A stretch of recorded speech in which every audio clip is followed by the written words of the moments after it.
ඉංග්‍රීසි සිංහල ඇකඩමියට ඔයාලව සාදරයෙන් පිළිගන්නවා. අද වීඩියෝ එකෙන් මම කතා කරන්න යන්නේ ආරම්භකීන් සඳහා ඉංග්‍රීසි ගැන. ඒ කියන්නේ ඔයාට ඉංග්‍රීසි ඉගෙන ගන්න උදවන හොඳම ටිප්ස් මොනවද කියලා. හරි. අපි එහෙමනම් දැන් බලමු මොකක්ද අපේ පළවෙනි ටිප් එක.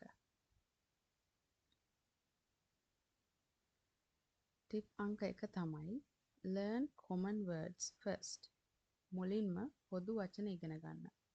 උදාහරණයක් විදිහට ඉංග්‍රීසි භාෂාවේ හැම වෙලේම පාවිච්චි වෙන ක්‍රියාපද 50ක් තියෙනවා. ඉතින් මම නිර්දේශ කරන්නේ මුලින්ම මෙන්න මේ ක්‍රියාපද 50 ඉගෙන ගන්න කියලා. ඉතින් මේ ක්‍රියාපද 50 තමයි මම මේ පිටුවේ සඳහන් කරලා තියෙන්නේ. ඔයාට පුළුවන් නම් මේ ක්‍රියාපද 50 පොතකුයි පෑනකුයි අරන් එහෙම නැත්නම් ෆෝන් එකේ නෝට් එකක් විදිහට හරි ලියාගෙන ප්‍රැක්ටිස් වෙන්න. ඒක ගොඩක් වටිනවා එදිනෙදා ජීවිතේදී අපි ඉංග්‍රීසි කතා කරද්දී. හරි. ටිප් අංක 2. You don't need perfect grammar. ඔයා perfect ව්‍යාකරණ නැතුව ඉංග්‍රීසි කතා කරන්න ඕනේ නැහැ.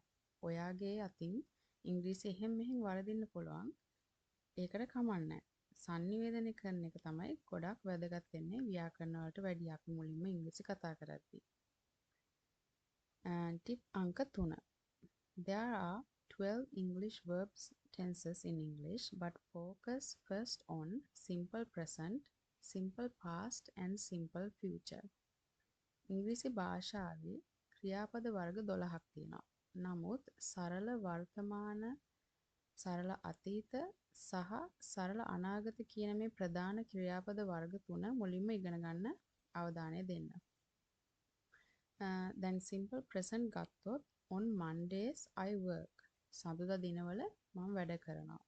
simple past ගත්තොත් උදාහරණයක් විදිහට yesterday I worked. ඊයේ මම වැඩ කරා. ඒකේ ක්‍රියාපදයේ අන්තිමට ed වැටලා තියෙනවා. මේක past tense හින්දා. simple future ඒ කියන්නේ අනාගත කාල ක්‍රියාපදය.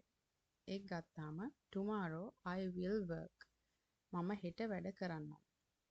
අපි අනාගතය ගැන කතා කරනකොට will කියන වචනේ දාන්න පුළුවන්. ඉතින් ඔන්න ඕවා තමයි පළවෙනිව භාවිතා කරන්න පුළුවන් ක්‍රියාපද වර්ග 3. ඊට පස්සේ ඔයාලට පුළුවන් අනිත් ක්‍රියාපද වර්ග 9 ඉගෙන ගන්න.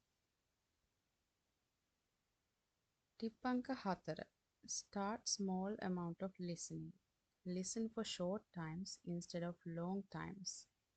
Short listening helps you understand and practice more effectively. ඔයා ඉංග්‍රීසි ඉගෙන ගන්න පටන් ගන්නකොට ඇහුම්කන් දෙන්න ටිකක් අමාරුයි. ඒ නිසා මම නිර්දේශ කරන්නේ කෙටි කාලයකට සවන් දෙන්න. ඒ කියන්නේ සාමාන්‍යයෙන් අපි මූවි එකක් ගත්තාම ඒක පැය 2ක් විතර යනවනේ. නමුත් ඒකෙන් විනාඩි 10ක් වගේ අරගෙන හොඳට ඇහුම්කන් දීලා ප්‍රැක්ටිස් කරන්න. පස්වෙනි ටිප් එක.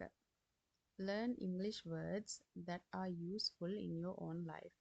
ඒ කියන්නේ ඔයාගේ ජීවිතයට වැදගත් වෙන ඉංග්‍රීසි වචන ස්ටඩි කරන්න පටන් ගන්න. ඒ කියන්නේ උදාහරණයක් විදිහට family words පවුලේ අය හඳුන්වන වචන. mother, father, sister, brother. එතකොට job related words ඔයා කරන job එකට අදාළ වචන. උදාහරණයක් විදිහට type, chart, meeting වගේ දේවල්. daily routine words ඔයා එදිනෙදා ජීවිතේදී භාවිතා කරන වචන. brush teeth, clean, watch TV වගේ දේවල්. weather words කාලගුණය සම්බන්ධයෙන් කියවන වචන. hot, cold, rainy වගේ ලේසි වචන පුහුණු වෙන්න පුළුවන්. මේ වගේ එදිනෙදා ඔයාට වැදගත් වෙන වචන තමයි ඔයා ඉස්සෙල්ලම ඉංග්‍රීසි කතා කරද්දී පටන් ගන්න ඕනේ.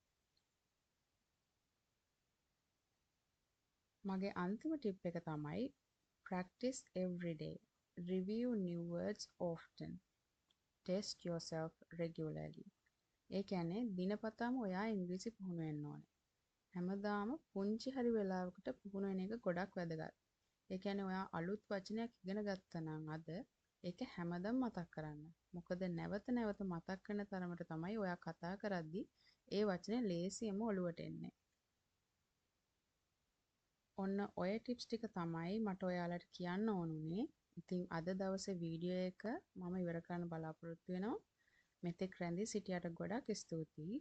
ඔයාට තවත් මේ වගේ ඉංග්‍රීසි ඉගෙන ගන්න වීඩියෝස් බලන්න ඕනේ නම් මගේ channel එක subscribe කරන්න. ඊගා වීඩියෝවෙන් හමු වෙනතුරු පරිස්සමෙන් ඉන්න. බොහොම ස්තුතියි.